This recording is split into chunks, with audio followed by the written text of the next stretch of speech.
વઘારવાનું છે શાક. અહીંયા તેલ મૂક્યો છે. હવે રાઈ અંદર નાખી છે. તેલ થોડોક આવ્યો એટલે રાઈ નાખી. હમણાં રાઈ આવી જશે. પછી આપણે નાખીએ અંદર જીરો, કેમ કે જીરા વગર તો શાક મજા ના આવે, એટલે જીરો ને રાઈ નાખી દીધા છે. હમણાં થોડી વારમાં આવી જશે રાઈ ને જીરો પણ પાકી જશે હમણાં. ને પછી આપણે ઉપરથી નાખશું આ ટીંડલી, કેમ કે આજે મારે બનાવવાનું છે ટીંડલીનું શાક. અહીંયા અમારા મસાલા છે બધા રેગ્યુલર. હમણાં શાક જરા વારમાં બનાવી નાખીએ. આપણે આજ શાક વઘારીએ એ પણ બતાવીએ. જો રાઈ આવી ગઈ છે. હવે તળ તળ તળ તળ ચાલુ થઈ ગયો છે. તો હવે આપણે વઘારશું શાક, કેમ કે આમાં ટીંડલી નાખશું ત્યારે શાક વઘરાશે. નકા તો એમને એમ તેલ તળ તળ કરીને હમણાં બેસી જશે. તો હવે આપણે નાખશું આ દેશી ટીંડલી. જો તમે જોઈ શકો કેવી ગ્રીન ગ્રીન એકદમ કાચી કાચી હાવ. શાક તો શાક હો ભાઈ, વસઈનું શાક તો વસઈનું શાક, જબરજસ્ત શાક. કેમ કે અમારા નીચે જ એક વસઈવાળા માસી બેસે છે શાક વેચવા માટે. તો અમને એ જ શાક ભાવે. બીજું શાક લેવા જાય તો મજા આવે નહીં. ક્યારેક હું ઘણીવાર લાવું એમ, પણ આ શાક ખાઈએ ને તો બીજો શાક મજા ના આવે, કેમ કે આ વસઈનું શાક છે. ટીંડલી કેટલી કાચી છે જો તમે જોઈ શકશો. એકદમ ગ્રીન ગ્રીન ગ્રીન ગ્રીન. હવે આપણે એમાં નાખશું થોડોક સ્વાદ અનુસાર નમક, કેમ કે મીઠા વગર તો ચાલે નહીં, એટલે મીઠો તો નાખવો જ પડે. મીઠો ન હોય તો કોઈ વસ્તુમાં સ્વાદ ના આવે, એટલે આપણે જરાક નાખીએ મીઠો સ્વાદ અનુસાર. અને હવે બધા મસાલા કરી લઈએ હમણાં થોડી વારમાં. આજ પૂરો હું તમને બતાવું રેસીપી. આ નાખીએ હલ્દી, અહીંયા થોડોક નાખ્યો ધાણા જીરો, અહીંયા થોડાક નાખ્યા લાલ મરચાં. હમણાં થોડી વારમાં આપણું શાક બની જશે. કેમ કે આમાં હું પાણી નહીં નાખું, આ તો ખાલી ઉપર પાણી મૂકી પ્લેટ ઉપર પાણી નાખશું અને એ વરાળ કહે ને વરાળના હિસાબથી ટીંડલી ચડશે. આમાં હું પાણી નહીં નાખું. જો શાકનો કલર જો કેટલો મસ્ત છે એકદમ. ન ખાતા હોય ને એને પણ મન થઈ જાય ખાવાનું. જો મસ્ત એકદમ સ્વાદ અનુસાર જેવું છે. મીઠો કેવો નાખીને સ્વાદ આવે, તો શાકનું પણ સ્વાદ ખૂબ જ સરસ હશે. બસ આપણે હવે પ્લેટ મૂકી દઈએ. આના પ્લેટ ઉપર પાણી નાખી અને પછી થોડી વાર ચૂલા ઉપર મૂકશું સ્લો ગેસ ઉપર. હમણાં થોડી વારમાં ધીમા તાપે થઈ જશે. ચલો આપણે હવે બેસવાનું છે જમવા, કેમ કે જમવાનું બધું રેડી થઈ ગયો છે. અને આપણે આજે શું બનાવ્યું છે એ પણ બતાવીએ, કેમ કે મારી પ્લેટ અહીંયા રેડી છે. તો હમણાં હું જમીશ એટલે જમવાનું પહેલાં બતાવી દઉં કે મેં આજે જમવાનું શું બનાવ્યું છે. ચલો તમે વિડીયોમાં બન્યા રહો. ચલો આપણે હવે બેસવાનું છે જમવા, કેમ કે જમવાનું બધું રેડી થઈ ગયો છે. અને આપણે આજે શું બનાવ્યું છે એ પણ બતાવીએ, કેમ કે મારી પ્લેટ અહીંયા રેડી છે. તો હમણાં હું જમીશ એટલે જમવાનું પહેલાં બતાવી દઉં કે મેં આજે જમવાનું શું બનાવ્યું છે. ચલો આપણે હવે શાક વઘારવાનું છે. શાક વઘારી લઈએ. આ જે મસ્ત અમારું બધાનું ફેવરેટ છે ભીંડાનું શાક છે, કેમ કે અમારા બચ્ચાઓને ભીંડો બહુ જ ભાવે, એટલે મેં કીધું આજે હું ભીંડો બનાવી દઉં. ચલો હવે આપણે રેસીપી આજ ભીંડાની બી બતાવી દઈએ કે કેવી રીતે આપણે વઘારીએ છીએ ઘરે. બધાની અલગ અલગ રીત હોય વઘારવાની. તો આજે હું પણ ભીંડો વઘારતા તમને બતાવું કે હું કેવી રીતે ભીંડાનું શાક બનાવું છું. તો પહેલાં નાખશું આપણે તેલ. અહીંયા તેલ જશે થોડોક. મારે હવે શાક વઘારીએ તેલ આમાં નાખી દીધેલો છે.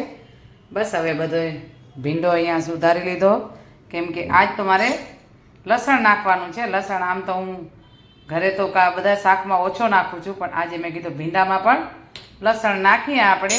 અને અહીંયા છે અમારે રેગ્યુલરના મસાલા. બસ હમણાં આપણે ભીંડો વઘારીએ. તમે વિડીયોમાં બન્યા રહો. અમારી રેસીપી આજે ભીંડાની તમને જોવા મળશે. તો અહીંયા થોડી નાખી છે રાઈ. જુઓ તમે જોઈ શકશો. રાઈ આવી જશે એટલે આપણે નાખશું થોડોક. રાઈ હમણાં આવી જશે. રાઈ આવી જાય એટલે આપણે નાખીએ લસણ, કેમ કે લસણ રેડી જ છે નાખવા માટે. જુઓ હમણાં થોડી વારમાં રાઈ આવી જશે. જો તડતડ થવા માંડી ગયો છે, તડતડ બંધ થઈ જાય એટલે આપણે નાખી દઈએ લસણ, કેમ કે લસણને મેં જરાક ખાંડી લીધેલો છે. એટલે લસણ નાખી દઈએ. જો લસણ નાખી દીધો, જરાક એને મિક્સ કરી લઈએ. અને થોડોક નાખીએ આપણે જીરો. દેશી જીરો છે એટલે જીરો નાખી જરા કામ કરીને હલાવીને હવે નાખી દઈએ ભીંડો, કેમ કે ભીંડો બી નાખવો પડે. તો જો હવે આ ભીંડો નાખી દઈએ આપણે થોડોક, તમે જોઈ શકશો. ભીંડો નાખી દઈએ પછી આપણે થોડોક એને મિક્સ કરી લઈએ ભીંડો નાખીને. તો આવી રીતે અમારી સબ્જી છે ભાઈ. એટલે અમારી સબ્જી બહુ કાંઈ વધારે મસાલા ન હોય, નોર્મલ જ હોય. બહુ તીખો કે એવો અમે કરતા નથી, બહુ ગરમ મસાલા કે એવું કાંઈ નથી નાખતા. જેટલો આપણાથી ખવાય ને એવો બનાવીએ. બહુ આમ સ્ટ્રોંગ કે બહુ તીખા કે ચટાકાદાર હોય, ખાવાનો ટેસ્ટ બહુ જ મસ્ત હોય. પણ એમ નહીં કે આમ તીખો બન્યો કે વધારે ઓઇલ કે એવો નહીં, નોર્મલ બધું. તો આવી રીતે આપણું શાક બની જશે. જુઓ ભીંડાનું શાક હમણાં થોડી વારમાં બની જશે. તો હવે આપણે આને ભીંડામાં શું હોય, લાર હોય, તો એ લાર આપણે પહેલાં બાળવી પાડે. પહેલાં બાળી લઈએ લાર બરી જશે, એકદમ સાવ સૂકી થઈ જાય ભીંડો. અને પછી આપણે કરશું મસાલા, કેમ કે હમણાં મસાલા નહીં થાય, થોડીક વાર આને રહેવા દેવો પડશે આમ જ, કેમ કે એમાં લાર હોય. જો તમને દેખાશે થોડી થોડી લાર હોય. તો લાર બરી જાય પછી આપણે મસાલા કરશું. ચલો વિડીયોમાં. આપણી ખીચડી મસ્ત બની ગઈ છે એકદમ. જો દેશી ખીચડી છે, દેશી એકદમ મીણ અમારી ભાષામાં કહેવાય. ખીચડી મીણ થઈ ગઈ છે એકદમ. જો અને આ ખીચડી ખાઈને ખૂબ જ આનંદ થઈ જાય. હવે આપણે કરશું મસાલા. અહીંયા ભીંડાની લાર બરી ગઈ છે, તમે જોઈ શકશો. જોઈ લો એકદમ ભીંડો કોરો થઈ ગયો છે. એટલે આપણે થોડોક સ્વાદ અનુસાર નમક નાખી દઈએ, થોડો જ નાખશું. પછી નાખશું ધાણા જીરો, થોડો નાખતા જઈએ મસાલા. પછી નાખશું હલ્દી અને હવે નાખશું લાલ મરચાં, કેમ કે મરચાં બહુ તીખા નથી, મોરા મરચાં છે. હવે આપણે એને મિક્સ કરી લઈએ જરા. જોઈ શકો થોડી વારમાં આપણું શાક રેડી. મિક્સ તો થઈ જ ગયો છે. જો આજે આપણે કોરો ભીંડો બનાવવાનો છે, કાંઈ જ નથી નાખવાનું આની અંદર. હવે કોઈ જ વસ્તુ નહીં જાય, મસાલા બધા કરી દીધા છે. બસ હવે ભીંડો 2-5 મિનિટમાં થઈ જશે હમણાં. તો આજે આપણે નાનું એવો 2 કડી ભજન ગાઈએ ગુરુજી માટે, કેમ કે મને જેવો આવડે છે એવો.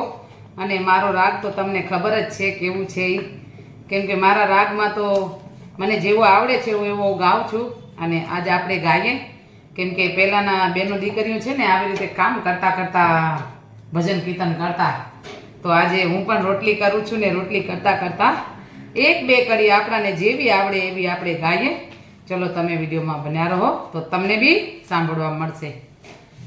એવી નત તો દિવાળીયું ગુરુના ચરણ મારે, એવી નત તો દિવાળીયું ગુરુના ચરણ મારે.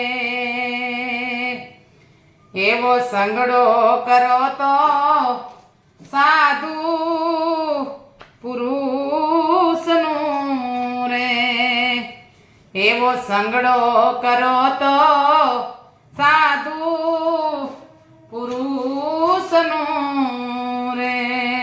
પછી નહીં કરજો નુગરા સાથે સનેસ, નહીં કરજો નુગરા સાથે સનેસ. એવી નત તો દિવાળીયું મારા ગુરુજીના ચરણ મારે. પછી શું સમજાવ્યું કે સંગ કરો તો સાધુ પુરુષનું, નહીં કરજો નુગરા સાથે સંદેશ. પણ એનો અર્થ શું થાય કે નુગરા ક્યાં લઈ જાય ને સાધુ ક્યાં લઈ જાય, તો આપણે એ પણ જરાક સમજાવીએ. એવા સાધુડા લઈ જાશે ગુરુના શરણ મારે, એવા સાધુડા લઈ જાશે ગુરુજીના શરણ મારે. પછી તો કે નુગરા ક્યાં લઈ જાય, અરે નુગરા તો લઈ જાય નરગ નરગ, આ નુગરા તો લઈ જાય નરગ નરગ, એવી નત તો દિવાળીયું ગુરુજીના ચરણ મારે નત તો દિવાળીયું મારા ગુરુના ચરણ મારે. તો મારી કાલી ગેલી વાણીમાં મેં આવો એક બે ચાર કડી ગાય છે ગુરુ માટે, જેવો મને આવડ્યો એવો. ચલો હવે વિડીયોમાં બન્યા રહેજો. બોલો સદગુરુ દેવ કી જય.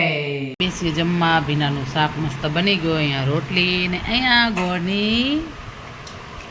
ગોળની ભીલી કહેવાય, ભીલી જો કેવી નાની એવી. અહીંયા અમારે જગદીશભાઈ જમવા બેઠા. જગદીશભાઈનું તો આજે હા શેનું શાક છે આજે ભાઈ? ભેંડી. જગદીશભાઈને ભેંડી બહુ ભાવે એટલે ભેંડી.